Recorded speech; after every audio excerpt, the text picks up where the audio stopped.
kiffe, on rigole, captivant tout le temps, chaud, paisible et inspirant. C'est pour mêler discours présents, c'est de la culture, c'est le sport, l'écriture, l'innovation, éducatif et fraternel. Éducatif et fraternel.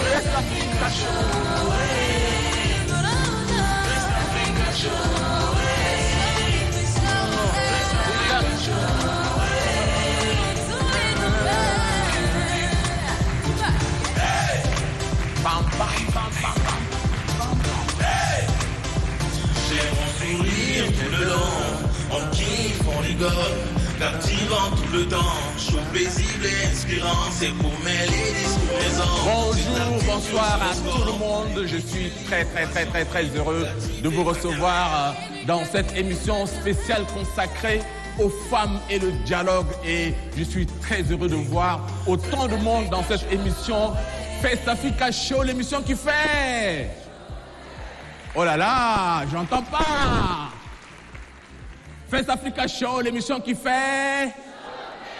Et puis qui fait boum, boum. Faites ça, boum, boum, boum. C'est où le cœur? À droite ou à gauche? À gauche. Très bien.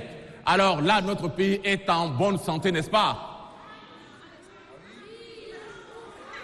Bon, on va en parler tout à l'heure avec des femmes mais exceptionnelles. Et sous vos applaudissements, nous allons accueillir Madame la ministre Ramatou Mamato Outouin du CONAF.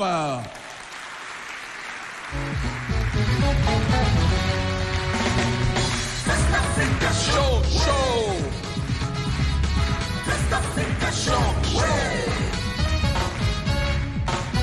Applaudissez pour Madame Ramatou, s'il vous plaît. Et toujours sous vos applaudissements, nous allons accueillir Madame Koumandial Marie Nanalbaï du REFAM. Fest Africa Show, ouais. Fest Africa Show, ouais. Nous allons accueillir un binôme assez spécial. Sous vos applaudissements, Yousra et Bouchra Ndiaye.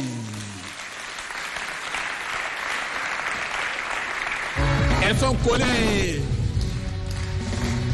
Fest Africa Show, show. Fest Africa Show, ouais.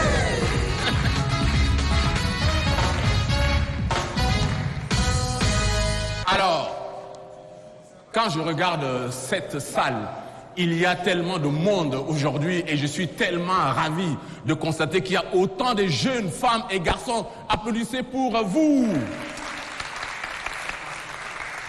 Alors, je voudrais signaler également la présence de deux artistes exceptionnels que vous allez découvrir tout à l'heure si vous ne les connaissez pas encore. Il s'agit de Bouchra et de Mariam. Applaudissez pour elles, s'il vous plaît. Donc, il y a deux Bouchra. Oui, il y a deux Bouchra. C'est ça. Mais Bouchra écrivain et Bouchra chanteuse. Elles vont très bien se compléter. Également, applaudissez très fort pour les femmes scientifiques qui sont dans la salle. L'association des femmes scientifiques est représentée ici, des femmes chercheurs qui nous ont fait l'honneur de venir à cette émission. Il y a également, je vois, des étudiants de l'université Emi Koussi.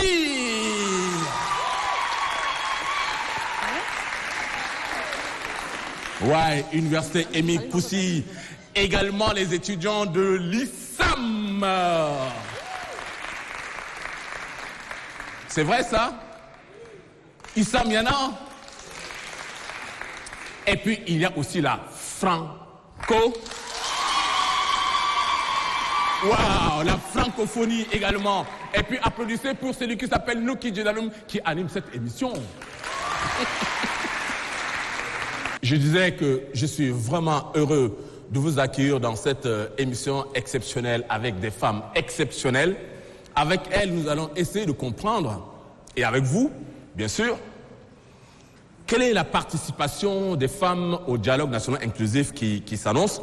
Comme vous le savez, notre pays est engagé dans une période de transition, donc une période exceptionnelle historique pour notre pays. Et à travers cette transition, il y a ce qu'on appelle le dialogue. Et nous avons envie de comprendre comment les femmes sont représentées ou sont entendues ou comment elles entendent intégrer le dialogue national inclusif pour que notre pays se porte encore mieux et mieux et mieux. Et c'est pour ça qu'elles sont là. Applaudissez très fort pour elles.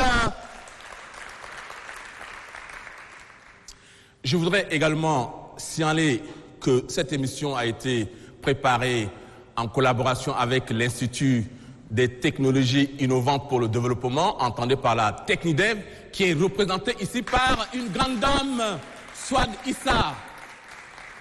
Elle a tellement travaillé, c'est elle qui a fait venir tout ce monde, qui vous a contacté, etc.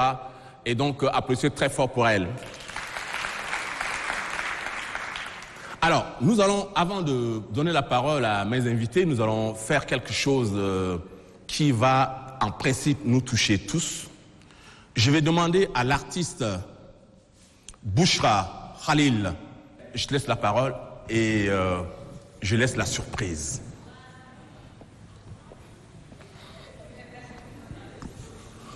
Tout le monde debout pour ce qui va se passer. Jusque-là, je n'ai pas dit qu'est-ce qui va se passer. J'aimerais que vous le découvriez vous-même. Et je laisse l'artiste.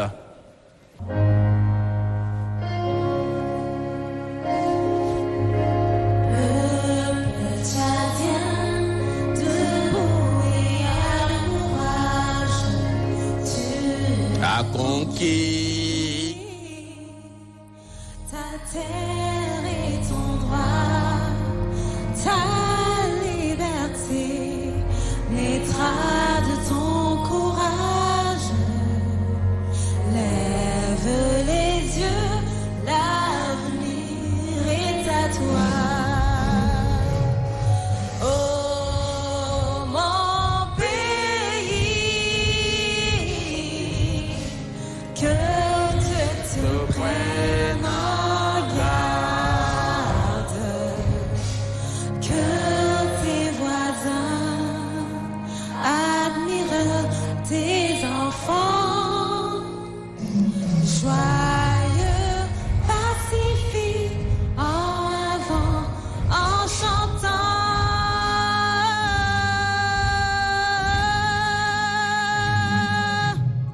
Peuple tchadien, debout et à l'ouvrage, tu as conquis ta terre et ton droit, ta liberté naîtra de ton courage. Lève les yeux, l'avenir est à toi.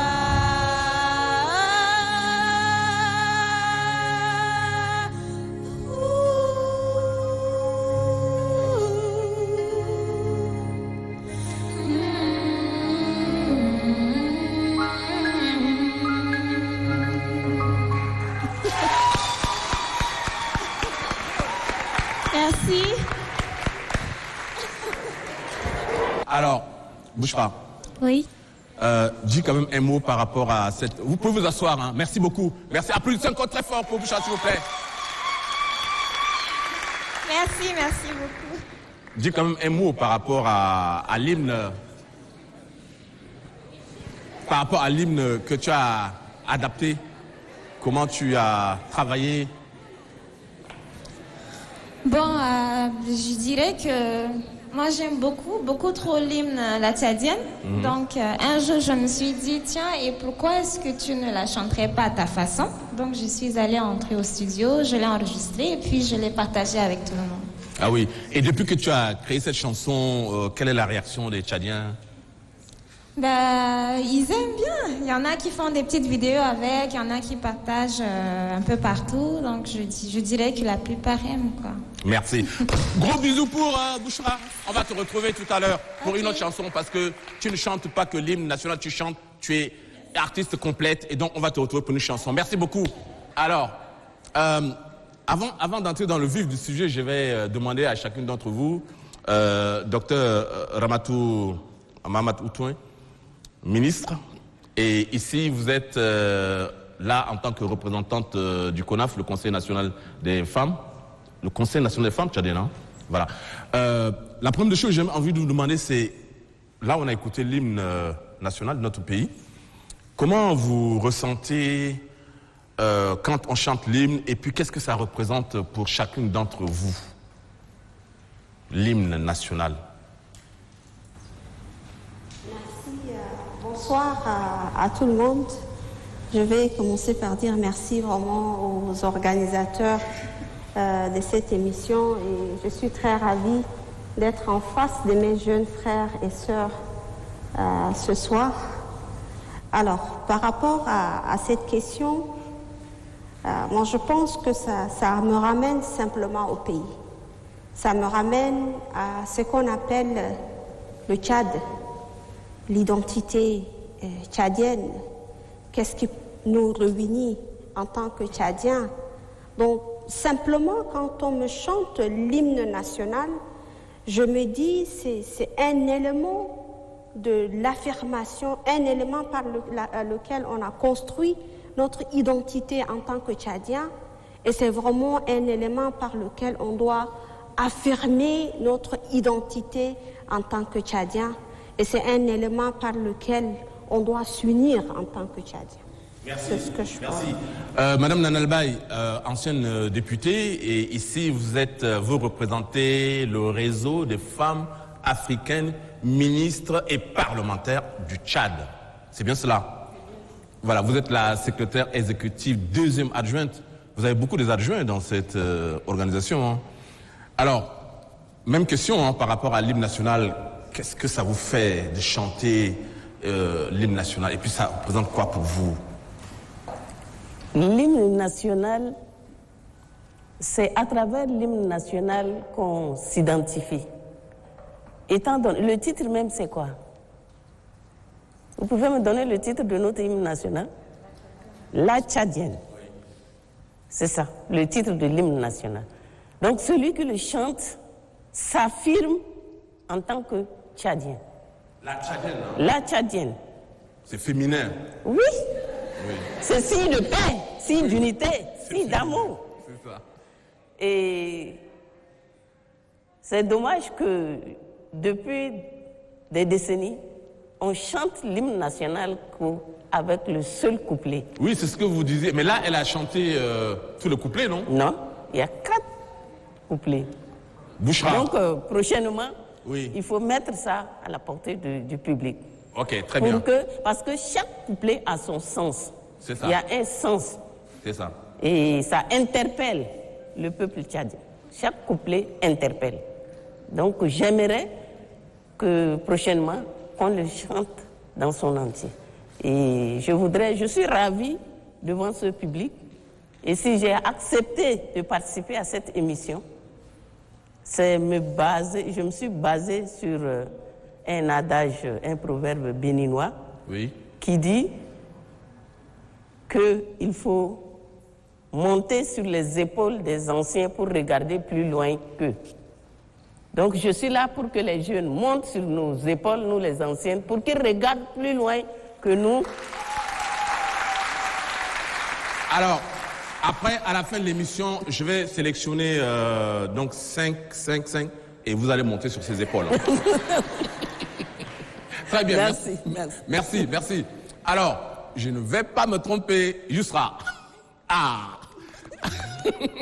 Alors, Yousra, qu'est-ce que ça fait pour toi? Vous, je vous tutoie parce que nous sommes des écrivains, on est de la même famille, si je puis dire. Donc, je peux me permettre. Pas madame la ministre, mais on a député. Oui, alors, même question, en fait, par rapport à l'hymne Déjà, je voudrais vous remercier de nous donner l'opportunité d'échanger, de rencontrer ce beau public et tout ça. C'est vraiment une émission, je sais pas, c'est une formule que je connaissais pas, donc c'est très bien, il y a beaucoup de couleurs. Il y a la voiture qu'on voit là, je comprends pas trop. C'est le Tchad en marche en fait. Oh, joli. Elle roule. D'accord. Mais de temps en temps, il y a des crevaisons et tout ça. D'accord, mais c'est pas grave, on va réparer. Donc merci de donner. On est là pour réparer. Tout à fait. C'est ça. Tout à fait, de donner l'opportunité donc d'échanger sur la période importante que nous traversons et plus particulièrement une question tout aussi importante, c'est la question des femmes, leur participation donc à cette transition, au dialogue national inclusif. Par rapport à l'hymne national, moi, ça m'interpelle aussi, mais en tant que citoyenne, par rapport à ma responsabilité vis-à-vis du Tchad. C'est vrai que notre pays doit nous donner des choses, mais il faut aussi se dire qu'est-ce qu'on peut donner à notre pays, comme l'a dit quelqu'un. Donc, moi, déjà, la première phrase, debout et à l'ouvrage. Donc, pour moi, tout repose dans cette phrase-là. Mais je vais rejoindre ce qu'a dit ma maman ici. Parce que, en fait, je regrette qu'on n'ait pas gardé officiellement tous les couplets de l'hymne national. Moi, il y a un couplet qui m'interpelle encore plus, c'est par rapport à la question identitaire dans notre pays. Oui. Je peux la chanter rapidement, enfin le chanter très rapidement. Il s'agit, Bouchra, accompagne-moi. Peuple du Nord, race du Nord, et ses troupeaux immenses, race du Sud, qui labourent leurs champs. Partout montagnards, éleveurs et pêcheurs et paysans, ou quelque chose. Pêcheurs et commerçants. Et commerçants. Elle n'a pas fini. La dernière phrase, c'est la plus importante. Soyons un même seul peuple qui avance. Ça, tout est dit dans cette phrase-là. Donc, il suffit d'écouter ça pour être dans la nationalité. Voilà. Très bien. C'est ce que ça nous rappelle. Bon, moi, c'est, voilà, ça réveille. Alors, je rappelle que je vous ai invité, puisque vous êtes auteur de ce livre, Confidence citoyenne. C'est une contribution très, très importante pour le dialogue et la transition d'une manière générale. Et nous allons en parler tout à l'heure. Je l'ai lu, je l'ai avalé comme des bons fangassos.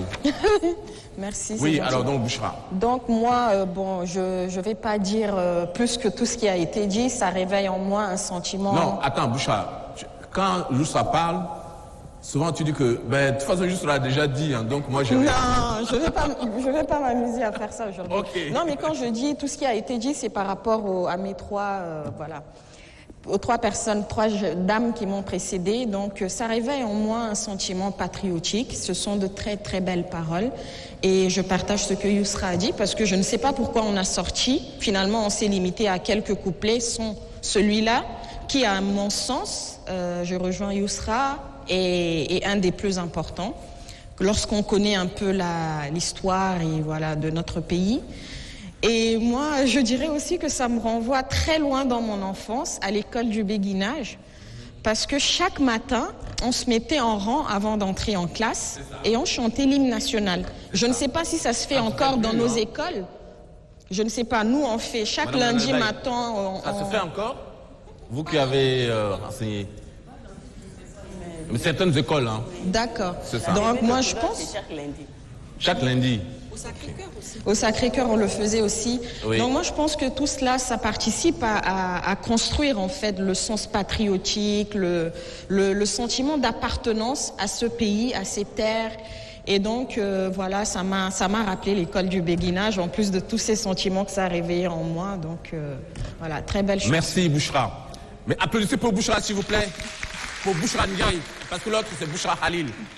Et je dirais que l'hymne national, quand on l'écoute, là c'est ma part, je cherche une chose autour de laquelle les Tchadiens peuvent ne même pas se contredire. Et souvent quand on chante l'hymne, on est tous unis en fait autour de l'hymne comme une seule personne. Et ça, je le constate souvent. Malheureusement, dès qu'on a fini avec l'hymne national, chacun commence à prendre sa route et tout ça. C'est ça. Donc, mais là, on est ici pour chercher la meilleure route pour notre pays. Alors, nous allons entrer dans le vif du sujet. Je disais que notre pays connaît en ce moment une période, depuis le décès brutal du maréchal du Tchad, nous sommes entrés dans une période de transition et dans cette transition, il y a ce qu'on appelle le dialogue national inclusif qui devait avoir lieu le 10 mai, qui a été reporté. Mais de toute façon, vous avez écouté l'interview du PCMT hier et qui disait que le dialogue, de toute façon, va avoir lieu. Et donc, la question que nous avons envie de nous poser dans cette émission, précisément, c'est la place des femmes. La place des femmes dans le dialogue. Et là, je me tourne donc du côté de Madame Moutoin, qui ici représente le CONAF, le Conseil national des femmes leaders, en fait. C'est vraiment les femmes qui jouent des très grands rôles dans le pays et qui sont rassemblées dans cette organisation. La première chose, d'abord, je pense que tout le monde qui est ici ne connaît pas forcément le CONAF. Et donc, qui connaît le CONAF? Levez la main, je vois. Le CONAF. Bon, regardez. Madame Mouton, il y a un problème de communication. Hein. Il y a 5 personnes sur 200 qui connaissent le CONAF. Donc, alors, parlez-nous d'abord du CONAF et ensuite, tout ce que vous avez fait jusque-là, parce que je me souviens que vous avez été reçu par le président du Conseil militaire de transition, auquel vous avez remis les conclusions de vos travaux sur la participation des femmes au dialogue, etc. Mais dans un premier temps, le CONAF et ensuite nous parler de ce que vous faites pour être représenté au dialogue. Le CONAF, comme vous l'avez dit, c'est le Conseil national des femmes leaders du Tchad. C'est une structure, une association qui est née en 2014. C'était sous, je dirais, le leadership de l'ex-première dame et bien évidemment entourée d'autres dames qui portent ou qui mettent au cœur de leurs actions la cause féminine. Donc, c'était vraiment une initiative pour essayer de fédérer les énergies féminines. Je vais m'expliquer. Nous savons qu'il y a plusieurs organisations, plusieurs associations, ONG qui luttent, et même simplement des femmes, qui luttent pour l'amélioration des conditions de vie de femmes. Chacune va dans son sens. C'est vraiment de manière, je peux dire, disparate comme ça. Et nous savons tous qu'une fois que les gens sont unis, ils sont plus forts et ils peuvent aller plus loin ensemble. Donc, le CONAF est né pour fédérer l'énergie, les actions de ces femmes, de ces organisations féminines, pour qu'ensemble, elles essaient de regarder vers une même direction, c'est-à-dire œuvrer pour l'amélioration des conditions de vie de la femme, à travers lesquelles vraiment on ne peut pas atteindre tout ce que nous sommes en train de faire ou vouloir pour le Tchad. C'est simple, c'est une question d'équation. Un pays ne peut pas avancer en laissant pour compte plus de la moitié de sa population. C'est des chiffres qui parlent et il est important de prendre en compte ces énergies-là pour pouvoir avancer. C'est dans cette logique que le Conseil national des femmes leaders a été mis en place.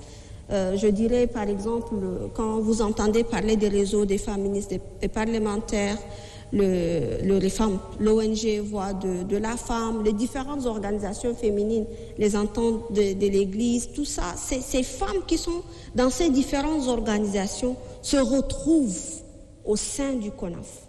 Et moi, je vais vous donner un exemple d'un résultat vraiment concret.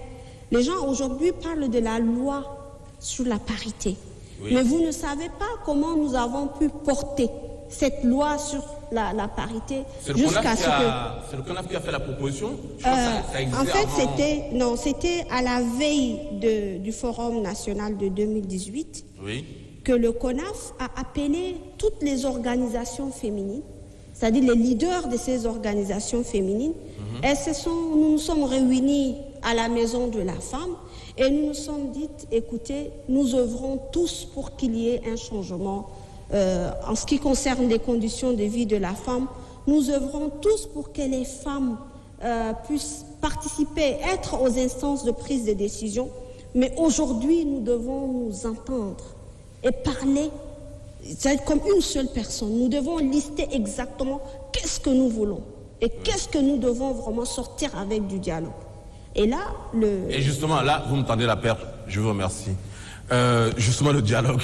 Donc, qu'est-ce que vous défendez? Quels sont les intérêts ou qu'est-ce que vous avez vraiment envie de défendre au dialogue? Avant de revenir sur le dialogue, je veux dire aux jeunes sœurs et aux jeunes frères qui sont ici, et surtout les sœurs par exemple, il y a une grande réalisation du CONAF, oui. Vraiment en faveur des jeunes. Par exemple, nous avons fait des collectes de fonds et aujourd'hui nous avons autour de 300 jeunes femmes qui sont dans les écoles, les universités et qui sont formées. C'était une bourse d'excellence. Il y a celles qui ont fini, il y a d'autres qui sont en cours, qui continuent leurs études. Donc c'est pour vous dire que cette loi sur la parité doit aussi s'alimenter par l'éducation et nous œuvrons aussi dans ce sens-là. D'accord. Parlons du dialogue. Oui. Bien évidemment, ça c'est pas seulement le CONAF, mais je dirais toutes les organisations féminines se sont réunies juste après le décès du maréchal. Elles n'ont pas attendu à ce qu'elles soient invitées autour de la table. Elles se sont réunies pour faire un appel à la paix. Et ça a porté ses fruits. Après, il y a eu d'autres activités. Le symposium national des femmes organisé par le ministère. Il y a eu les réformes. Il y a eu au niveau c'est-à-dire de Bangor, les femmes se sont réunies, mais au cœur de toutes ces différentes rencontres, moi je retiens une chose. Les femmes se sont rendues compte qu'elles sont les premières victimes en cas de conflit. Elles sont les premières victimes vraiment en cas de destruction, de déstabilisation d'un pays. Donc, elles ont fait ces rencontres, organisé ces rencontres pour qu'on puisse restaurer la paix et pour qu'il y ait une réconciliation durable en fin de compte, pour qu'on puisse éviter les échecs qu'on a eus pendant des années dans notre pays. Donc c'est à travers des plaidoyers, bien évidemment. Je vous coupe pas la parole, mais quand vous dites que les femmes sont les premières victimes, par exemple, des conflits, et si on regarde le pré-dialogue avec les politico-militaires, les femmes sont absentes. Tout à fait, nous avons, c'est vrai, il y a une seule femme à Doha en ce moment, et à qui je lui dis, si elle suit l'émission, beaucoup de courage et de tenir bon et de porter haut et fort la voix des femmes. Je suis d'accord avec vous qu'il y a une seule femme. Oui, mais est-ce que vous avez revendiqué? Oui, nous avons, quand je vous dis, les recommandations de toutes ces rencontres ont relevé le fait qu'il est important que les femmes puissent être présentes au cœur de l'organisation du dialogue. C'est vrai qu'à Doha, il n'y a pas beaucoup de femmes, une seule femme. Bon, vous me direz, il n'y a pas de femmes chefs, des femmes qui sont des chefs rebelles, quoi. Peut-être, c'est peut-être ça. Il n'y a pas de groupe rebelle de femmes. En fait, c'est la compréhension que les gens donnent à la gestion des conflits. Ce n'est pas ceux qui créent les conflits qui doivent résoudre les conflits. C'est ça. S'ils sont à hauteur de résoudre les conflits, ils ne vont pas créer les conflits.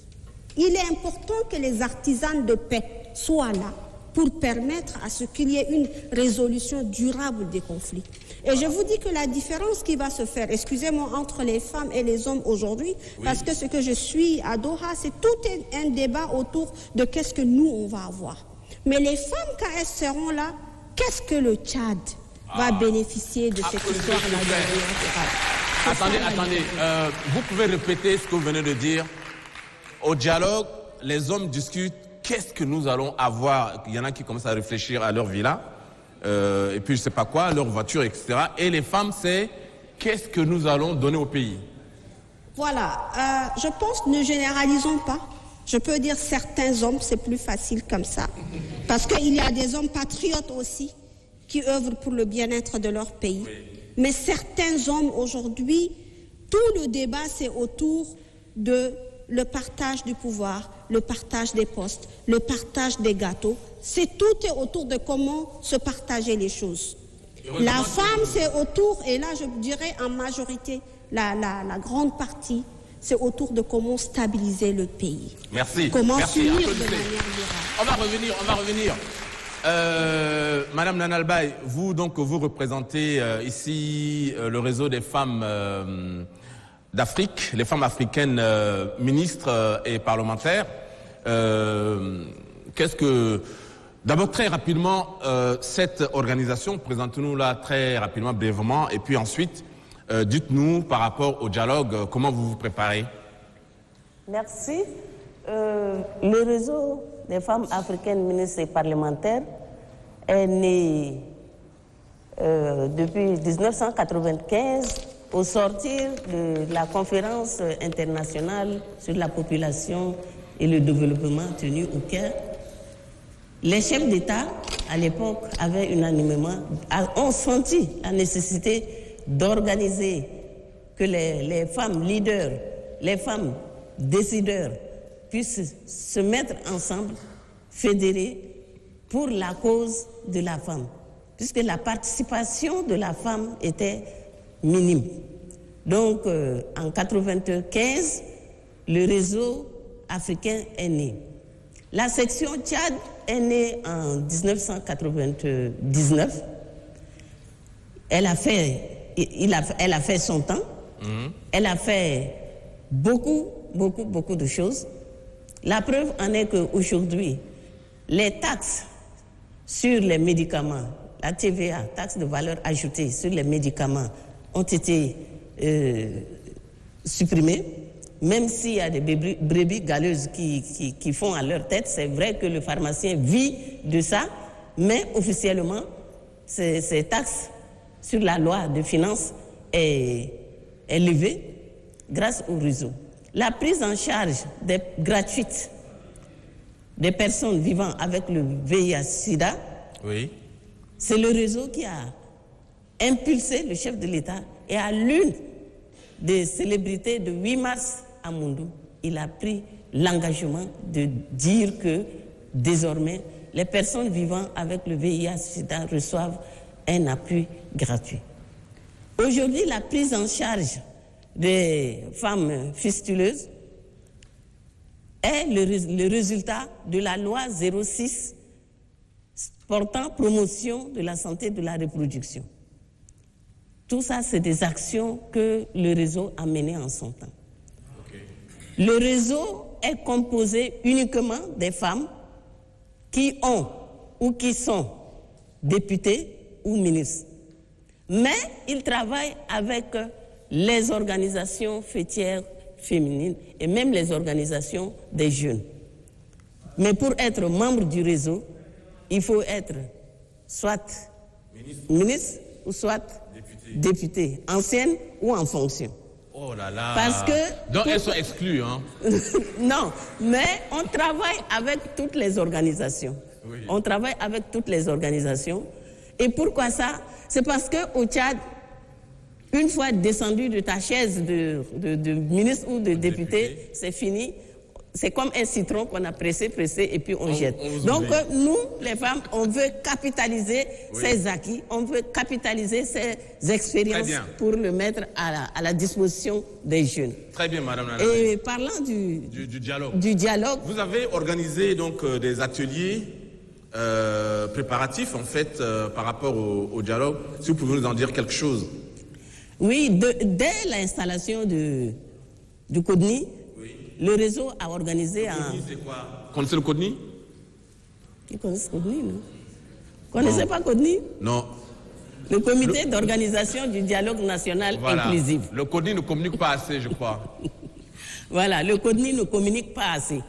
Le CODNI, c'est le comité d'organisation du dialogue national inclusif.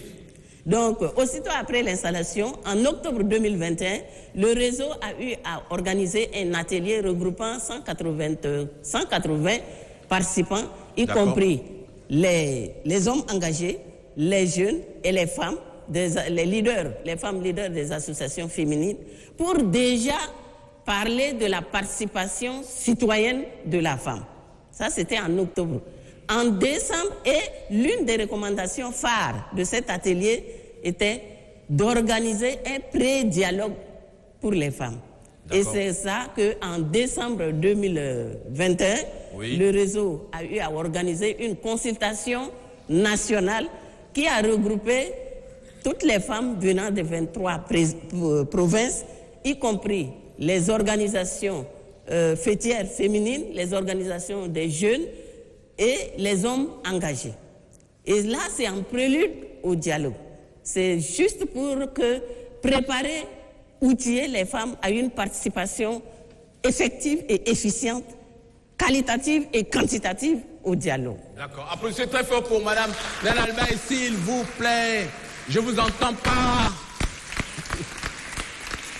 Alors, vous savez que vous êtes à Fest Africa Show, c'est l'émission qui fait chaud au cœur, donc il faut un peu de show. Là, il y a eu des prises de parole, etc., mais vous risquez de vous endormir aussi si on continue à parler.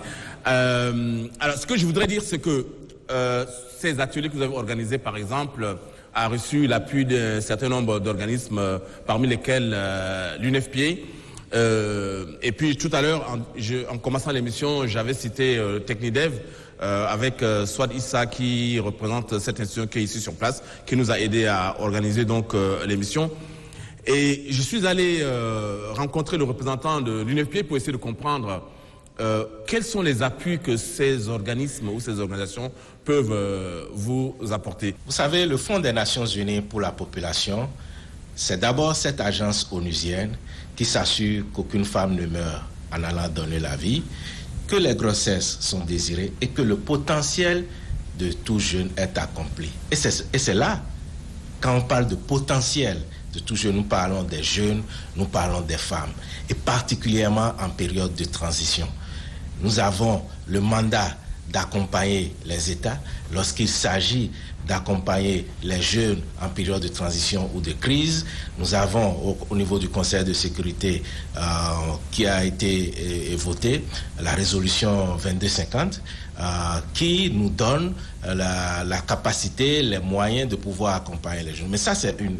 Mais ici, au Tchad particulièrement, le Fonds des Nations Unies pour la population, nous dirigeons le groupe thématique genre et droits humains. Et nous accompagnons, nous coordonnons les partenaires pour accompagner le gouvernement, notamment le ministère de la Femme, pour le plan d'action Femmes, Paix et Sécurité.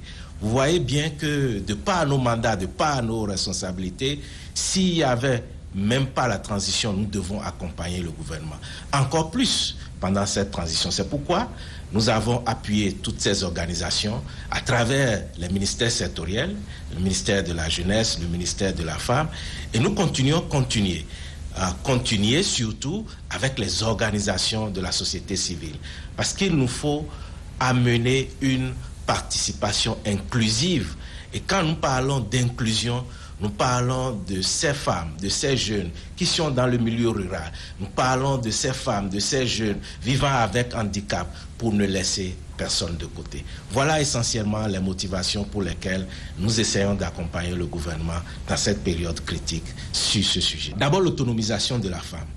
Vous savez, nous n'avons pas voulu de cette période, mais c'est une fenêtre d'opportunité. C'est une fenêtre d'opportunité pour améliorer la condition de la femme. C'est une fenêtre d'opportunité pour capaciter aussi les femmes, pour qu'elles soient en mesure de revendiquer leurs droits. Et donc, quand vous parlez de thématiques particulières, le rôle de la femme, lorsqu'il s'agit de discuter des questions de paix, de sécurité, de cohésion sociale, de cohabitation pacifique, nous sommes convaincus que la femme a sa place autour de la table et son rôle à jouer. Donc ça, c'est une thématique particulière. L'autre thématique, c'est aussi quand il s'agit de tout ce qui est capital humain de la jeune fille. Vous savez, nous sommes en train de parler de transition et d'autonomisation de la femme. Mais cela ne peut pas se faire si la jeune fille ne va pas à l'école, ne reste pas à l'école, n'est pas mariée précocement, n'est pas détournée par une grossesse précoce. Voilà des choses pour lesquelles nous souhaiterions que toutes ces femmes militantes puissent avoir les outils, puissent être capacitées pour revendiquer ces droits. Voilà les choses sur lesquelles nous insistons avec la paix et la sécurité. Vous savez, le Tchad est très riche. J'ai fait beaucoup de pays avant d'arriver ici, J'ai fait la Sierra Leone, j'ai fait la RDC, qui est un très grand pays. Mais j'ai trouvé des réseaux de femmes très dynamiques ici au Tchad. Nous avons la Réforme, nous avons la CELIAF, nous avons la CONAF, nous avons beaucoup d'autres organisations. Nous avons même des groupements féminins au niveau des provinces qui sont dans l'agriculture, mais qui sont organisés et qui constituent des viviers pour pouvoir animer justement les sujets dont nous parlons, des positions de la femme dans la transition. Mais il y a aussi les jeunes. J'ai été émerveillé par l'organisation de cette préparation des jeunes à la participation du dialogue. Ils ont organisé par eux-mêmes. Ils ont fait les sessions par eux-mêmes. Et cela montre qu'il y a un potentiel et que si nous faisons confiance à cette jeunesse, nous faisons confiance à ces femmes, nous pourrons atteindre des résultats extraordinaires dans ce pays. Il faut dire que le développement, c'est quand même un grand chantier. Rome ne s'est pas construit en un jour, j'aime toujours à répéter cela. Oui, nous avons des défis, mais nous avons aussi fait des bons qualitatifs. Vous savez, le Tchad a fait beaucoup de bons quand il s'agit de tests réglementaires. Notre défi principal, c'est dans l'application. Sinon, il y a beaucoup de pays encore qui sont en retard, qui n'ont même pas adopté les tests. Nous avons déjà adopté beaucoup de tests. Notre focus doit être maintenant l'opérationnalisation de ces tests-là. Et c'est en cela que l'UNFPA, avec les autres agences, le PNUD, l'UNICEF et autres organisations, nous sommes déterminés à accompagner le gouvernement tchadien pour capitaliser, comme je disais, sur cette fenêtre d'opportunité qu'est la transition. Applaudissez pour ce reportage inclusif. Je disais donc que nous sommes à Fest Africa Show et tout à l'heure, j'avais invité Bouchra qui a chanté l'hymne et si on se limitait seulement à l'hymne national, eh bien, on connaîtrait mal en fait l'artiste. Et donc je vais inviter Bouchra, pas Ndiaye mais Khalil. Je vais retrouver Ndiaye tout à l'heure après Ndiaye, après je me mélange moi aussi les pinceaux. Après Khalil pour une deuxième chanson. Oui, Bouchra. Ah.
Attends, Bouchra. Donc, si je cours, tu peux me rattraper. Bon, je ne vais pas courir, mais ton pied, mon pied, c'est comme ça. C'est ça? Voilà, je n'ai pas fait mal. Hein. Un très applaudissement très fort pour elle. Elle a un bijou pour nous. Alors, souvent, les gens disent, mais Bouchra, c'est pas la petite sœur de Mounira. Eh oui, c'est peut-être la petite sœur de Mounira, mais elle a un nom. Elle s'appelle Bouchra Khalil Noura. Alors, cette fois-ci, on va se tourner du côté des deux sœurs jumelles. Vous savez, hier, je me suis amusé, je ne sais pas si vous avez vu, hein, j'ai fait une publication sur Facebook, j'ai dit, est-ce possible que dans un gouvernement, on nomme deux sœurs ministres pour un seul poste, c'est-à-dire que Yousra et Bouchra, ministres de la Culture, par exemple. Donc vous devez être deux, mais pour un seul poste ministériel. Vous n'avez pas vu les commentaires et tout? Alors, je ne savais pas qu'il y a eu des cas comme ça en Pologne, où le président il y avait le président et son frère jumeau était le Premier ministre. Au Sri Lanka, donc je ne savais pas, et c'est ça aussi la force des réseaux sociaux. Et donc, préparez-vous à entrer dans le gouvernement, mais pour un seul poste. Applaudissez très fort pour elle. Deux salaires ou un seul salaire? C'est une question pertinente. Comment? Deux salaires ou un seul salaire? Ah non, deux salaires. Deux salaires pour... voilà. Là, c'est jouable. C'est jouable, hein? D'accord, donc je pense que les autorités de la transition sont au courant et tout.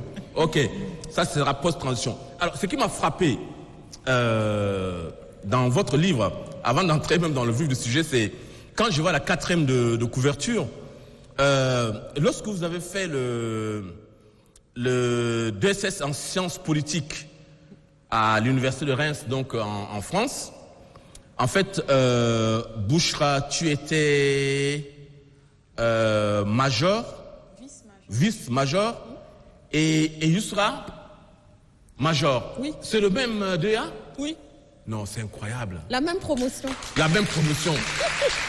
Mais devant les blancs. Ça s'est joué à 0,3. Ah? Ça s'est joué à 0,3.2. Ah oui. Elle aurait pu être major, quoi. C'est des poussières.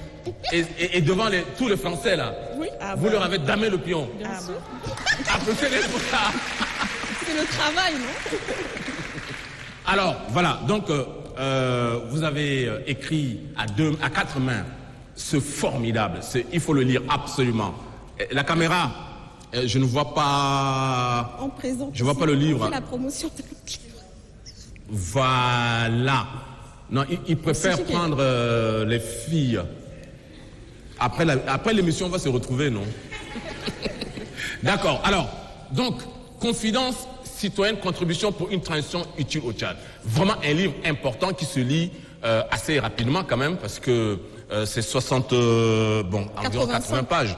Mais c'est pas le volume qui est important, c'est le contenu. Bien sûr. Alors, d'habitude, Yousra parle avant Bouchra. Cette fois-ci, ce sera Bouchra qui va parler avant Yousra. Mais je suis l'aînée. Hein? Je suis plus grande qu'elle. Tu es l'aînée? Ben oui. Ah oui, oh là là. Mais Bouchra, là, je vais changer mon scénario. Bouchra, elle est née 4 minutes après moi. Oui. Bon, non mais en plus, comme vous défendez tellement la place des jeunes là dans le livre. Donc la jeunesse, place à la jeunesse. La plus jeune. Alors Bouchra, comment vous est venu à deux, hein, évidemment, l'idée d'écrire ce livre? Je rappelle que vous avez déjà écrit un premier livre. Hein, oui, un essai politique aussi. Donc, le Tchad de nos rêves. Le Tchad de nos rêves, la saveur de l'espoir. C'est ça. Le mot important était l'espoir. Mais bon, comme vous l'aurez compris, on est un peu assez intéressé par la politique, pour ne pas dire passionné de politique. Oui. Donc voilà, notre parcours le montre à suffisance. Donc on suivait un peu de près cette transition, les rebondissements, etc. Mais cette idée nous est venue vraiment concrètement, de façon probante, depuis Doha, depuis que les pourparlers de Doha ont commencé, depuis que les choses ont commencé un peu à ne pas aller au rythme attendu. Donc voilà, Yousra, elle m'appelle au téléphone, elle me dit, tu as appris ce qui s'est passé aujourd'hui, voilà, apparemment dans un an on n'est pas encore sorti de cette transition. Donc à chaque fois on était intéressés, et là on s'est dit, il faut faire quelque chose. Il faut faire quelque chose dans le sens où, voilà, on voulait que, par exemple, une des grandes thèses que nous défendons donc dans le cadre de cet ouvrage, c'est que la réconciliation ne doit pas être cantonnée uniquement à la réconciliation entre le régime et les politico-militaires. On s'explique, hein. C'est ça. La réconciliation, c'est que voilà, la société tchadienne est une société assez qui a été un peu martyrisée, malmenée par un certain nombre de douleurs, etc. Notre histoire assez tourmentée, voilà, récemment, le décès subit du chef de l'État, Dieu merci, le pays n'a pas connu le chaos qu'on nous aurait prédit suite à un tel événement aussi subit. On pouvait plonger. Oui, on pouvait, oui. Donc, voilà, donc on s'est dit, la réconciliation, elle doit être un peu plus large que cela. Donc là, il y a trois principaux axes, en fait, que nous mettons en évidence dans le cadre de ce livre. Il y a certes la réconciliation au sens politique, entre les acteurs politiques, ceux de N'Djamena, ceux de l'extérieur, les politico-militaires, les non-militarisés, etc. Il y a quand même matière à pacifier, à apaiser. Mais il y a aussi une fracture entre l'État tchadien et la population tchadienne, notamment lorsque nous regardons un peu toutes les fonctions, tous les rôles régaliens que doit assumer un État. Donc voilà, on s'est dit qu'il faut une réconciliation à ce niveau-là. Il faut que l'État se recentre un peu plus sur ses fonctions, sur ses forces régaliennes, sur voilà, sa responsabilité, pour que la population elle puisse se remettre un peu sous l'autorité de l'État, parce que la force publique, elle appartient à l'État. La force publique, la puissance publique appartient à l'État dans tout État normalement constitué et qui se respecte. Donc, on s'est dit, il faut une réconciliation parce que de part et d'autre, il y a des choses à faire. Il faut, voilà, il y a des fractures, par exemple, en matière de sécurité intérieure. Il y a matière à faire en matière d'impunité. Tout cela, ça ne contribue pas, ça ne facilite pas l'apaisement des rapports, ça ne réchauffe pas les rapports entre l'État et la population. Merci. Donc, au-delà des politico-militaires et du régime, du gouvernement, au-delà de l'État et de la population, il y a aussi une réconciliation entre les Tchadiens, entre nous-mêmes. Nous sommes au regret donc de relever qu'il y a de plus en plus un sentiment, une tendance au repli identitaire. On se revendique beaucoup plus de telle ethnie, de telle religion, voilà. Donc c'est un thème qu'on a assez développé dans notre précédent essai, le Tchad de nos rêves, mais qu'on a jugé quand même important de ramener à ce niveau pour que ça fasse un peu partie de tout ce concept un peu vaste de réconciliation. Donc il y a aussi matière à réconcilier les Tchadiens entre eux. Je ne sais pas, l'histoire récente, douloureuse qui s'est passée à Béché, à Sandana, les agriculteurs éleveurs, les tueries, des enfants qui s'entretuent. Donc la violence a pris le pouvoir un peu dans notre pays. Merci. Donc voilà, en gros... Je vais passer la parole à l'aîné. D'accord. De 6 minutes. Alors, l'aîné de 6 minutes. Il y a un point qui moi, m'a vraiment interpellé dans le livre, c'est la question de l'éducation. Bon, au-delà de comment vous est venue l'idée d'écrire, mais bon, quand on voit comment vous êtes formé aussi, hein, et quand on regarde le plateau, on dit, mais ça c'est un plateau de rêve. Docteur, inspectrice de l'éducation, ancienne députée, des politologues, etc., etc., grand cadre de la banque aussi, ça je le signale pour les gens qui veulent bien aller déposer leur argent là-bas. Et donc, alors, je disais qu'il y a un aspect qui, moi, m'a beaucoup interpellé, c'est la question de l'éducation. Et c'est tout l'avenir du pays quand même qui est concerné par cela. Et c'est pour ça que je remercie Souad Issa d'avoir mobilisé les étudiants de Mikoussi, de l'ISAM et de la francophonie avec... ben dis donc, les francophones là ils sont forts, hein. Et donc c'est pour ça qu'il y a beaucoup d'étudiants pour essayer de comprendre la question, votre conception de l'éducation pour bâtir un Tchad nouveau. Personnellement, déjà, je voudrais insister que Tagnidev, on connaît très bien, on était même censé faire la présentation de notre livre là-bas. Oui. Je voudrais leur rendre hommage, hein, ils font un très bon travail pour l'éducation des jeunes. Donc la question de l'éducation, elle est cruciale pour notre pays. Tout pays qui cherche à se développer doit se focaliser, en tout cas avoir une attention particulière pour l'éducation. Aujourd'hui, pourquoi on a cité ça parmi les problématiques pour lesquelles nous devons avoir un pré-dialogue? Quand on dit pré-dialogue, ça veut dire qu'il faut partir, il faut avoir une compréhension commune de nos problèmes, tout simplement, dans différents secteurs. La question de l'éducation, elle est un peu délaissée. Nous, on défend quoi dans ce livre? Également, le fait qu'on rééquilibre un petit peu, en termes de priorité, la question sécuritaire, politico-militaire et la question de développement. Parce qu'aujourd'hui, tout un pays, on est focalisé sur Doha, alors que ce temps-là, on peut l'utiliser pour avancer dans d'autres domaines. Donc un pré-dialogue, on en a recommandé pour plusieurs problématiques. Oui. Mais un pré-dialogue pour la question de l'éducation, parce que il faut réenchanter la réussite par l'éducation dans notre pays. Tout part de là. On peut détruire un pays, l'éducation peut être une arme pour construire ou le manque d'éducation pour détruire. Nelson Mandela l'a dit, hein, c'est l'arme la plus puissante pour changer le monde. L'éducation permet aujourd'hui même la question de la paix au Tchad.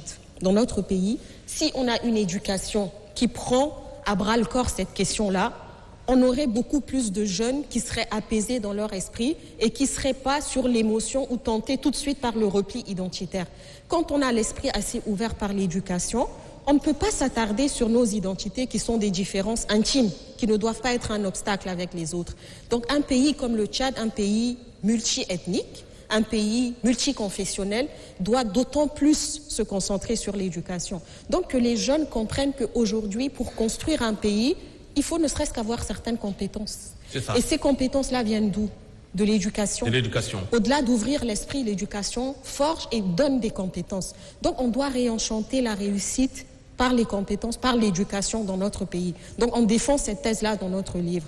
Mais très rapidement, est-ce que je peux revenir sur la question des femmes par rapport à cette transition-là? Oui, c'est très important. Hein. Et après, préparez-vous, hein, les étudiants de Demikoussi, de francophonie, avec les enseignants et tout. Vous allez venir devant la caméra et vous allez parler au peuple tchadien. Oui. Vous avez compris? D'accord. Préparez-vous. Par rapport, donc Mandela a dit que l'éducation est une arme puissante pour changer le monde et l'éducation des femmes est une arme encore plus puissante pour changer le monde. Donc aujourd'hui, par rapport à cette transition, déjà j'aimerais noter que nous avons une réelle volonté politique d'impliquer les femmes dans la transition. Oui. Nous l'avons vu. Vous pensez qu'il y a des progrès? Oui. Déjà, au temps du maréchal, c'était très bien, mais aujourd'hui, on sent quand même une volonté réaffirmée depuis son décès. Donc, c'est une très, très bonne chose qu'on parte sur qu'on continue sur la lancée. Quand on prend le Conseil national de transition, par exemple, il y a 33% de conseillères. Hein. Oui. C'est ça. Avant, c'était 15%. Avant, c'était 15%. La précédente législature. Donc on a doublé la mise. On a doublé la mise, c'est une très très bonne chose. Mais on le voit à travers là, par exemple, pendant la semaine nationale de la femme tchadienne, la Sénafet, en mars dernier, nous avons eu le PCMT qui a reçu les femmes, qui leur a offert un déjeuner. En tout cas, il était attentif aux questions, aux problèmes des femmes. Et même récemment, le Premier ministre les a reçus également pour écouter, en tout cas, leurs doléances. Je pense vous étiez là, Madame la Ministre, donc par rapport... Donc la volonté politique, elle est là. Après, la question qu'on doit se poser en tant que femme, c'est que qu'est-ce que nous, on attend de notre participation à la transition? Comme disait Madame la Ministre, oui. les femmes à la transition, ont plus apporté. À la transition en général et peut-être au dialogue national inclusif également. Donc, cette participation, qu'est-ce qu'elle doit apporter? Moi je pense que je vais taper un peu sur nous les femmes, parce qu'il faut qu'on sache exactement ce qu'on attend de ces rencontres-là. Il faut pas qu'on se trompe de combat ou qu'on se trompe d'objectif. Oui. On ne doit pas se dire, la représentativité quantitative, elle est importante, mais nous, quelle valeur ajoutée on veut apporter? Mais c'est quoi la valeur ajoutée? Non, je rejoins Madame Ramatou quand elle dit qu'il faut réfléchir sur toutes les problématiques de la nation. Aujourd'hui, on a une erreur d'approche. dans notre pays par rapport aux questions de femmes. On cantonne les femmes aux problématiques qui les concernent.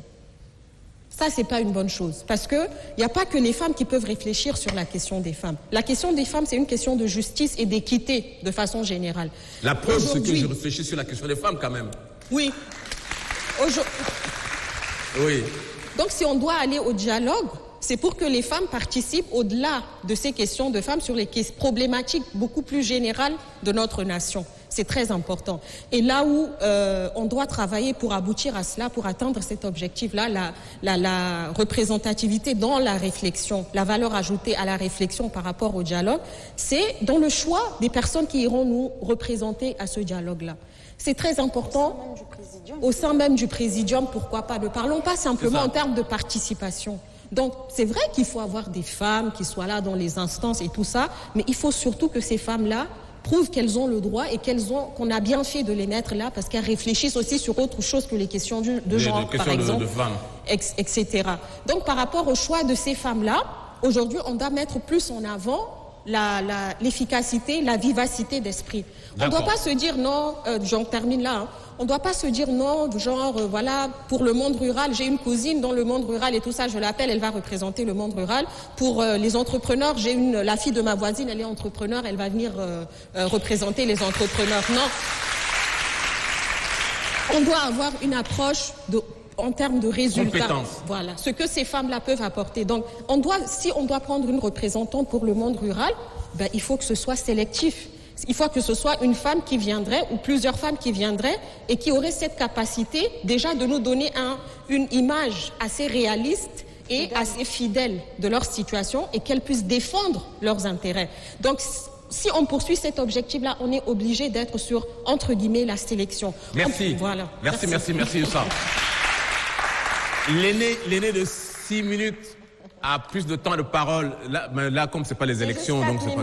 C'est pas 6 minutes. Hein, 6 minutes. 4 minutes. 4 minutes. Oui. Jusqu'à la fin de l'émission, il n'y aura pas d'aîné ici. Alors, oui, j'aimerais que vous réagissiez d'ailleurs. Pour compléter, oui. Yousra, par rapport à la participation des femmes aujourd'hui et surtout à la volonté politique, au niveau du comité d'organisation du dialogue national inclusif, parce qu'on se réfère toujours à Doha pour dire qu'il y a une seule femme, mais il y a un comité d'organisation du dialogue national inclusif en Yémen, où il y a des femmes au niveau du bureau. Par exemple, je peux vous dire, au niveau du bureau, il y a 12 personnes, dont 4 femmes, par exemple. Pas mal. Donc, voilà. Il y a des femmes au niveau du bureau. Il y a des femmes au niveau du comité scientifique. Mais est-ce qu'elles sont il y a écoutées, des femmes au niveau... Elles sont écoutées. Vous me voyez être dans une équipe et ne pas me faire écouter, c'est possible? On se fait écouter, on s'impose. Oui. Est-ce qu'elles se fait écouter? Oui. Bon, je pense que les femmes qui sont là, elles se font écouter, elles participent pleinement au processus d'organisation du dialogue. Vous avez vu des femmes être des chefs de mission de l'organisation des pré-dialogues au niveau c'est-à-dire des provinces, à l'extérieur du pays. Donc moi je dirais qu'il y a une pleine participation des femmes au niveau de l'organisation du dialogue. Bien que nous pensons que ce n'est pas suffisant, parce que quand on essaie de regarder en termes de nombre, mais on est bien organisé. On est bien organisé et on arrive à influencer et à renverser les tendances. Wow. L'effort que nous sommes en train de faire pour rassurer Yousra, parce que nous sommes là au nom de toutes les femmes, c'est que nous voulons, au-delà des quotas qu'on va donner aux femmes, nous voulons vraiment une représentativité au niveau transversal. C'est-à-dire les jeunes, les partis politiques, le secteur privé, toute composante de ce pays qui va se faire représenter, on veut s'assurer que les femmes sont là, que le quota soit appliqué au niveau de toutes les composantes. Et je me dis peut-être qu'à la fin, la salle va être remplie des femmes. Mais bien évidemment, je partage son avis. Il faut la qualité. Il faut la qualité. Je vais passer la parole à Mme Nanalbaye. Mme Nanalbaye, déjà sur l'éducation. Et puis après, parce qu'elles sont juste à vraiment exprimées sur l'éducation qui représente une bonne partie du livre. Oui, l'éducation, je n'ai pas ville. Mais... Ça coûte 50 000 francs seulement. Oui, seulement, oui. Non, c'est pas vrai.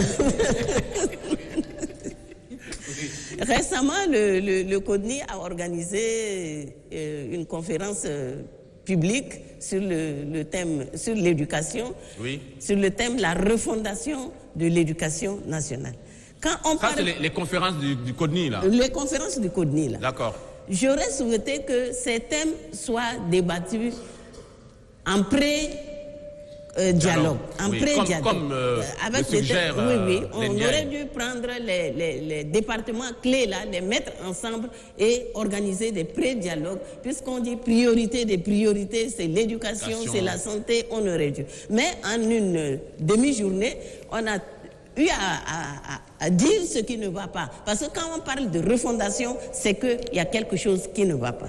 Il y a eu des rencontres. Il y a eu les États généraux de l'éducation en 1994. En 2004, il y a eu un forum sur l'éducation. Récemment, l'année dernière, il y a eu encore le forum. Le tout, c'est de prendre les conclusions de ces différentes rencontres sont là. Il faut les prendre, il faut les exploiter, se demander pourquoi il y a eu tant de rencontres sur l'éducation et l'éducation ne marche pas. Merci, Madame Nanalbaye. Maintenant, je reviens pour rassurer les jeunes sœurs qu'un travail... Avant la représentante de Technidev est partie, mais je tiens à les remercier parce que le dernier atelier que les organisations féminines ont eu à le faire, c'est sous le financement de l'UNFPA, mais sous l'appui technique de Technidev. Et là, ce problème de représentativité qualitative a été posé.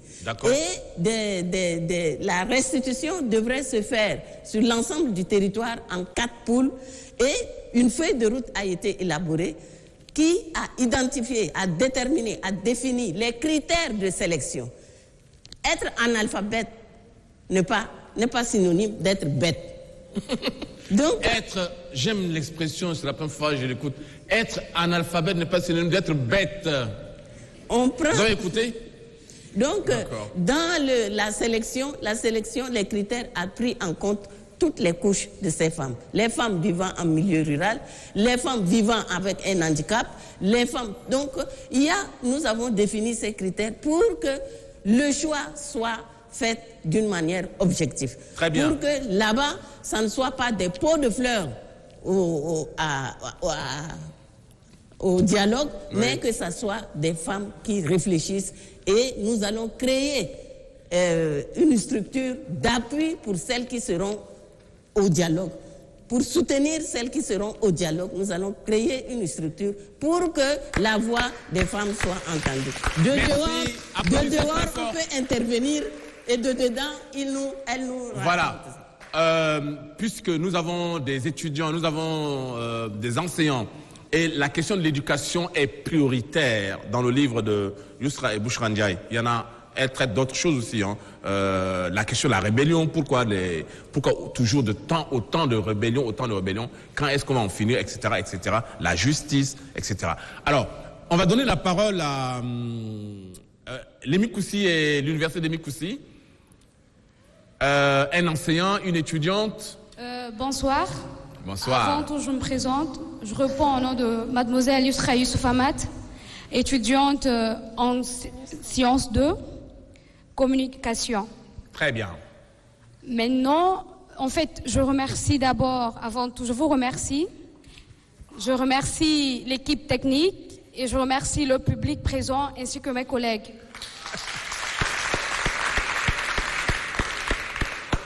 Maintenant, en fait, concernant l'éducation, je prends l'exemple de mon université. Quand on parle de Mikoussi, c'est pas partir à l'école et revenir, mais c'est plutôt fréquenter.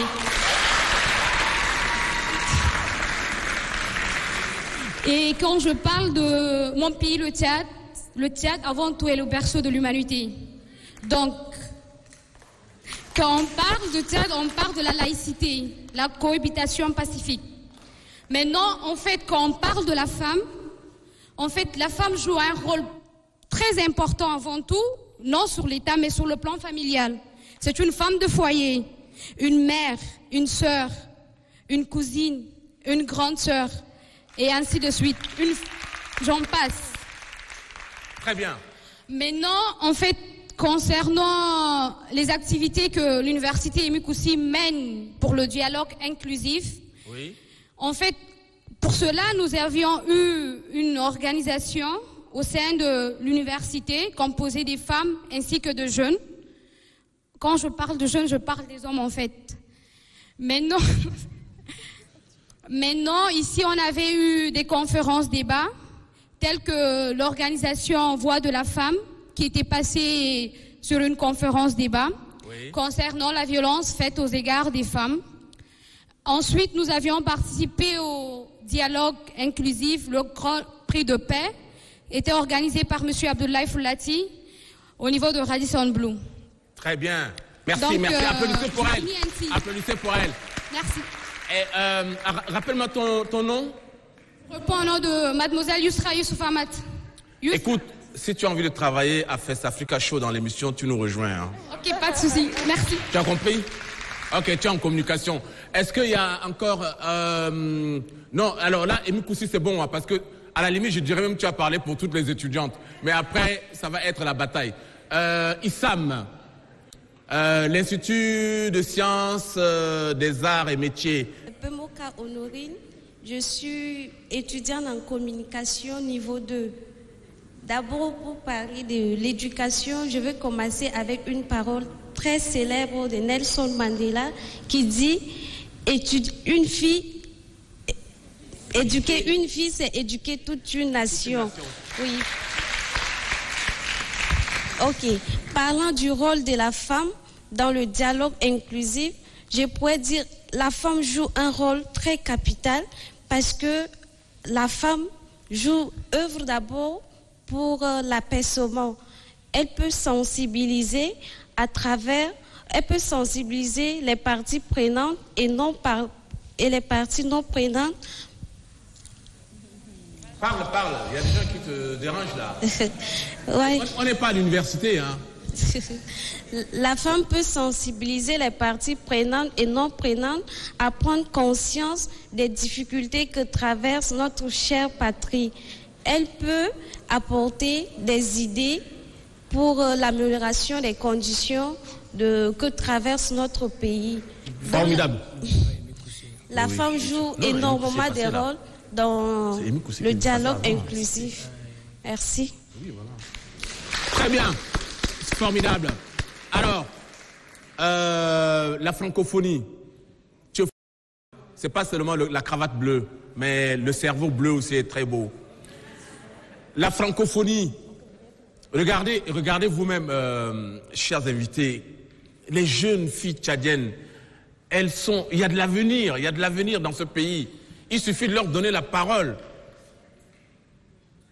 C'est pour ça que je regarde beaucoup l'émission Iyalna, par exemple, parce qu'il y a l'animatrice, une des grandes animatrices de l'émission qui est là, et souvent j'écoute les enfants et beaucoup de filles s'exprimer, et c'est très, très, très espérant, en fait. Alors, la francophonie, applaudissez très fort, l'aile gauche de l'émission. Tu es de la francophonie? Bonsoir. Attends, tu es de la francophonie? Oui. Ah, je pensais que la francophonie était ici, en fait. Bon, non, mais ça va. Le Tchad, c'est 1 284 000 km². Hein. Tu peux aller t'asseoir là-bas, tu vois? C'est toujours le Tchad. Vas-y. Bonsoir à tout le monde. Je salue la présence des 4 femmes battantes qui ont décidé de parler de la cause de la femme auprès du dialogue national. Merci. Je suis Adneli Lydia, étudiante en sciences économiques niveau 2, option économie finance internationale, à l'université de la francophonie de N'Djamena.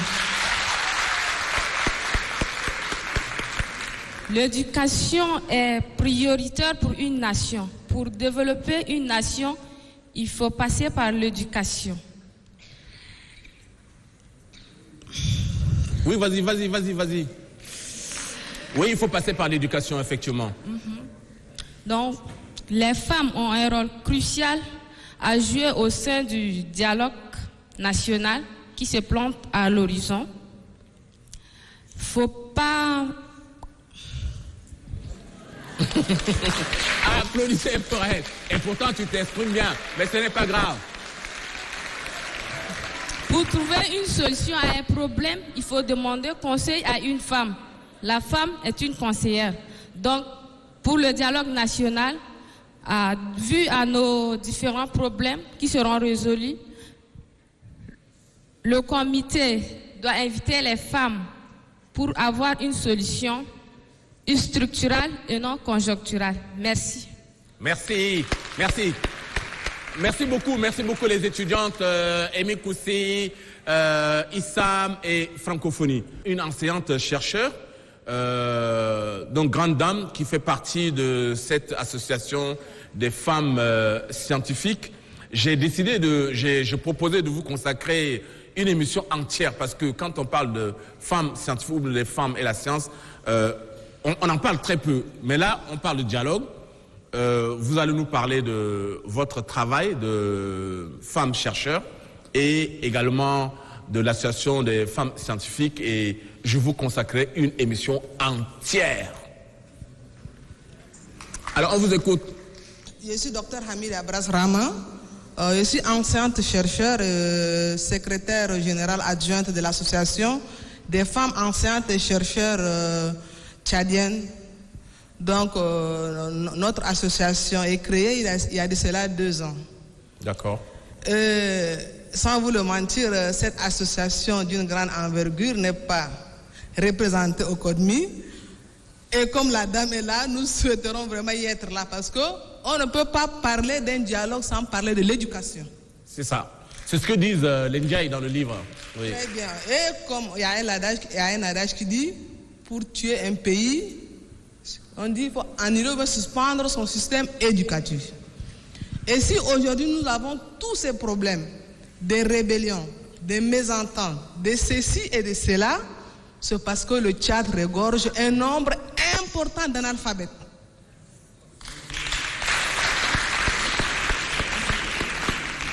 Ça, il faut le dire. Et particulièrement les femmes. Vous allez voir dans des pays en développement, pourquoi nous ne parlons pas de rébellion? Pourquoi nous ne parlons pas de guerre civile? Pourquoi nous ne parlons pas de tout cela? Donc, la meilleure des choses, ce sont de parler de dialogue inclusif. Plutôt retournons voir notre système éducatif. Tant que le système éducatif n'est pas réglé, nous allons organiser des centaines de dialogues, mais rien ne marchera dans ce pays. Merci madame, merci. Merci. Je pense que vous avez dit l'essentiel. De toute façon, comme je dis qu'on aura l'occasion de revenir amplement avec vous sur votre travail. Ici, en tant qu'ancien chercheur, la femme d'abord c'est une maman, j'ai ma fille qui vient de le dire tout à l'heure. La femme, en dehors de son statut d'enseignante, d'abord c'est une maman, c'est une épouse, c'est une sœur, c'est une fille. Donc en dehors de sa profession enseignante, c'est la femme qui est éducatrice. C'est la femme qui est la pierre angulaire au niveau de la famille. Donc l'éducation de l'enfant commence par la femme. Si nos enfants ne sont pas éduqués, comment voulez-vous qu'en étant adultes, ils deviennent un exemple pour le pays? On doit commencer par la base. Et moi, en tant que femme enseignante, mon apport, c'est pas au niveau du système, c'est pas au niveau du dialogue. D'abord que nous arrivons d'abord à vulgariser ce concept de paix. Ce concept de paix, de tolérance, du savoir-vivre autour de nos étudiants. Car ce sont nos étudiants qui vont maintenant à leur tour vulgariser maintenant ce concept-là tout autour pour qu'il y ait une paix. Merci. Merci beaucoup. Merci madame, merci. Merci, applaudissez très fort pour... je voudrais également signaler la présence d'une femme exceptionnelle, Dr Agar, la seule oncologue, on dit bien oncologue, hein? Docteur, oncologue, c'est un mot un peu barbare comme ça, mais ça veut dire elle est spécialiste du cancer. Juste levez-vous pour qu'on vous regarde, juste pour le plaisir, le bonheur. Voilà, la seule femme spécialiste, elle est tchadienne. Et nous aurons l'occasion de la redécouvrir. Ah bon, donnez-lui quand même le micro, c'est parce qu'on court derrière le temps. Dites un mot, docteur. On aura l'occasion de venir ici pour nous présenter et peut-être échanger oui, avec vous. Bien sûr. Mais dites un mot puisque vous avez le micro. Dites un mot à vos enfants, si je puis dire, les étudiantes et les étudiants qui sont là. Bon, je dirais bonjour. Et bon, vous avez dit oncologue, c'est aussi cancérologue, mais on évite de dire cancérologue parce que ça fait peur. Ouais. C'est ça. Très bien. De toute façon, applaudissez très fort pour elle. Comme j'ai dit, on aura l'occasion de la retrouver. Alors, je vais faire un dernier tour de table et je vais demander également à l'artiste Mariam Poufdi de se préparer pour nous chanter. Moi, j'ai du Baladi, elle, sa chanson, c'est Dari. Mais pas maintenant. On fait un dernier tour de table. Donc, pour clôturer l'émission, je repasse par Madame Moutouin. Avec tout ce que... Et là, il faut être vraiment bref. Avec tout ce que nous nous sommes dit, partagés, là, au cours de cette émission, quels sont... Disons votre dernier mot. Madame la ministre... la jeune ministre. En suivant les jeunes frères, les jeunes sœurs qui ont intervenu, je dirais que c'est important qu'on puisse appliquer vraiment le concept jeune à son vrai sens, parce que il y a beaucoup qui usurpent le titre des jeunes et ça ne donne pas de l'espace aux vrais jeunes. Que ça soit de 0 à 35 ans la jeunesse. Et comme ça, les jeunes auront leur place. De 0 à combien? De 0 à 35 ans. Oui. Ah oui, moi je suis éliminé. Hein. Voilà. Quand on veut identifier des jeunes pour représenter la jeunesse, qu'on s'arrête vraiment à son vrai sens de 0 à 35 ans. À 35 ans. Du coup, nous autres, nous sommes exclus. De toute façon, la majorité ici a moins de 35 ans. Voilà. En conclusion, moi, je dirais que ça soit vraiment les difficultés que rencontrent les femmes, les problèmes que nous voulons, pour lesquels nous cherchons des solutions, que ça soit pour la jeunesse, que ça soit pour la femme rurale. Le grand défi pour notre pays, c'est la question de la gouvernance. La gouvernance. C'est la question de la justice, et surtout la justice sociale.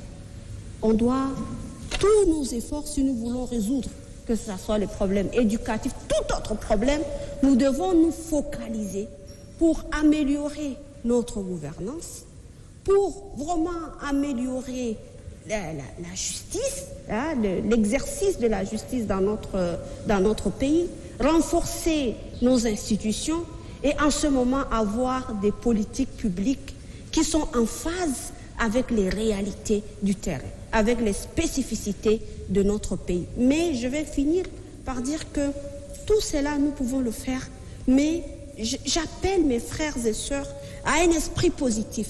Je sais qu'il y a une accumulation de frustrations, c'est vrai, mais tant que nous n'avons pas un esprit positif, nous sommes bloqués, nous ne pouvons pas voir les efforts qui sont en train de se faire et nous ne pouvons non plus contribuer dans le sens du progrès.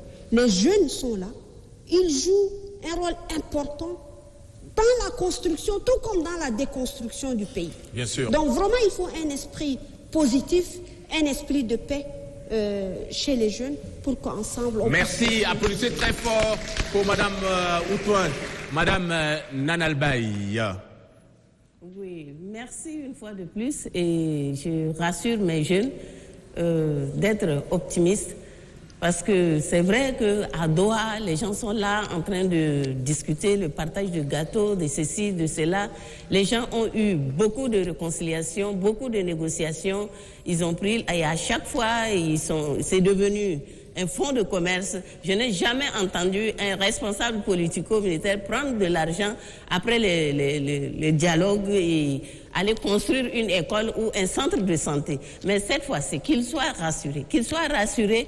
Et ici, j'ai dit au début de mon intervention que le réseau des femmes africaines ministres et parlementaires a accepté d'être ici parmi les jeunes pour que les jeunes montent sur les épaules de ces anciens pour regarder plus loin pour un Tchad vraiment vivable. Nous comptons sur vous, donc montez sur nos épaules, regardez plus loin. La porte du réseau des femmes ministres et parlementaires est ouverte. Il a son siège à la Maison de la Femme. Donc nous pensons et nous comptons nous espérons que le Tchad de demain, là, c'est à vous. Merci, merci. Merci, merci. Applaudissez très fort pour elle. Et surtout, préparez-vous pour monter sur les épaules. Hein. Vous avez fait la liste, non? Très bien. Juste après, ce sera votre tour. Et Mme Nabel, soyez forte, hein, parce que les épaules... Hein. Membre du réseau de demain. Ok. Alors, Yousra, un dernier petit mot. Je sais que un auteur, quand il présente un livre, il a envie qu'on le décortique vraiment. Mais bon, nous ne sommes pas dans un café littéraire, donc on a quand même pioché comme ça des thématiques, parce que quand Mme Houtin parle de la jeunesse, vous traitez aussi de la jeunesse. Il y a beaucoup de choses. La chose la plus simple, c'est de lire le livre.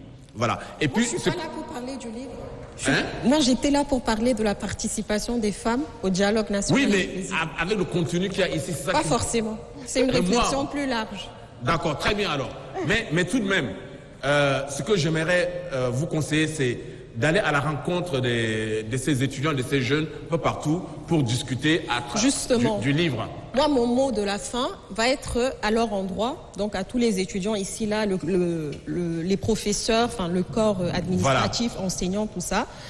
Il faut vous impliquer. Déjà, votre présence à cette émission-là, c'est une façon de s'impliquer dans la transition en cours, de comprendre déjà ce que nous vivons comme période importante, charnière pour notre pays, et de vous impliquer davantage. Donc, comme l'a dit monsieur le présentateur Noki, nous, on serait disposés à aller dans les... Il y a combien d'universités, là? Il y a Emi Koussi, Francophonie et ISAM. Donc on va se rapprocher d'eux, ou eux peuvent se rapprocher de nous pour qu'on puisse échanger avec les étudiants sur la question qui nous intéresse en ce moment, la transition tchadienne. Exact. Parler éventuellement du livre, s'ils le souhaitent. Mais au-delà de ça, moi, j'aimerais les inviter à être chacun à leur niveau une sorte de rempart au repli identitaire dans notre pays. Ok. Je vous exhorte à cela parce que le repli identitaire peut simplement détruire le Tchad. Le Tchad est un pays pluriel. Nous avons une pluralité de religions, pluriel à plusieurs égards, donc religieusement parlant, confessionnellement parlant, linguistiquement parlant, ethniquement parlant. Donc si aujourd'hui chacun se replie sur son identité, c'est vraiment le Tchad qui est menacé. Donc on doit être unis, on doit être tous, nos différences identitaires sont précieuses et intimes. Elles doivent rester dans le contexte, dans l'intime. Par contre, ce qui nous lie, ce qui nous unit en tant que citoyens tchadiens, ce sont des principes universels d'égalité, de justice, de citoyenneté tout simplement par rapport à notre pays. Donc soyons tous des remparts au repli identitaire dans notre pays. Merci. Applaudissez. Alors, Bouchra. Bon, moi, mon mot de la fin va être la lecture d'un passage de notre ouvrage. Oui, ok. Merci. Page 79, excusez-moi, 79. Ce dialogue unanimement salué cristallise dès lors les grands enjeux, notamment celui de la paix et de la stabilité.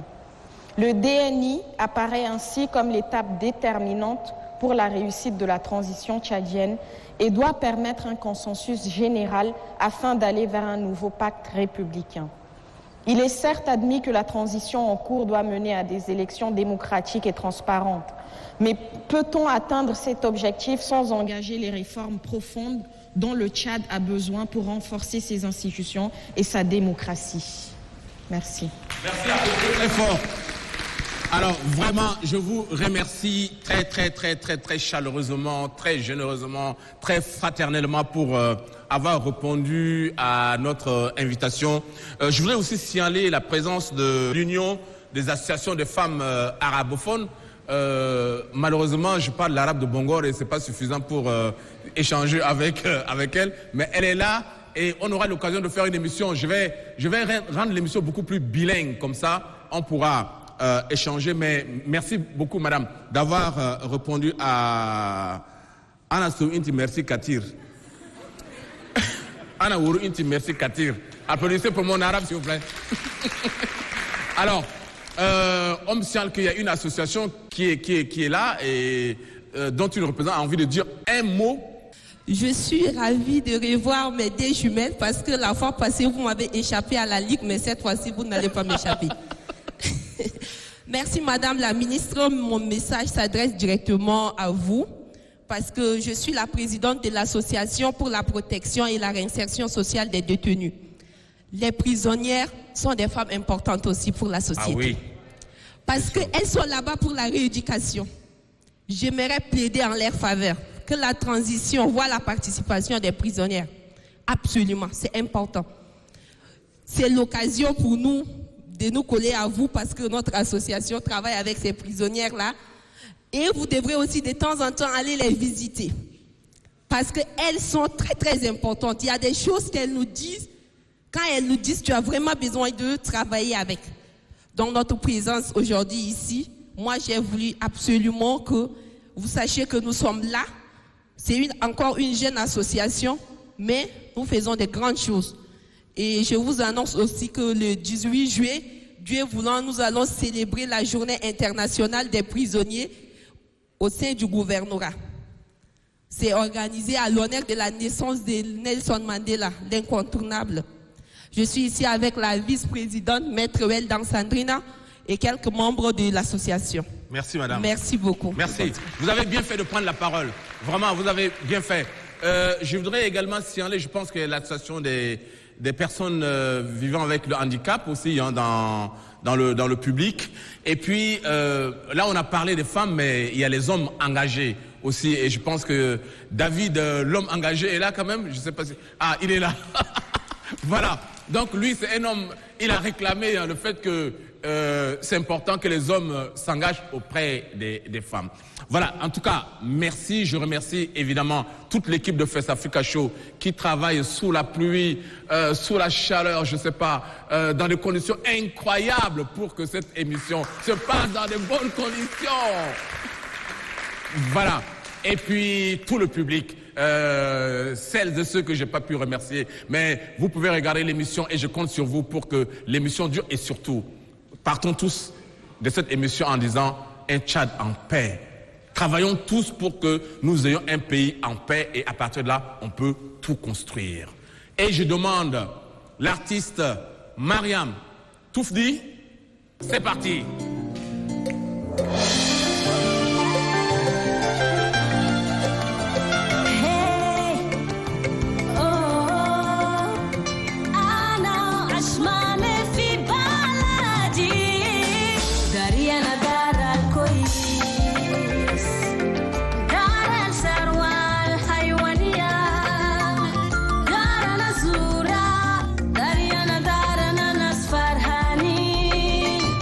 Daria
balat kumai.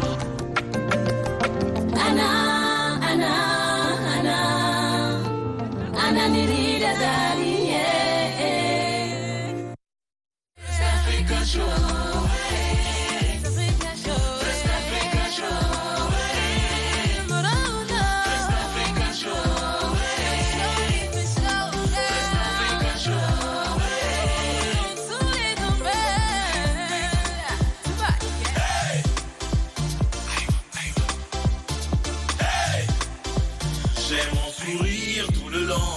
On kiffe, on rigole, captivant tout le temps, chaud, paisible et inspirant, c'est pour mêler discours les hommes, c'est de la culture, c'est le sport, l'écriture, l'innovation, éducatif et fraternel,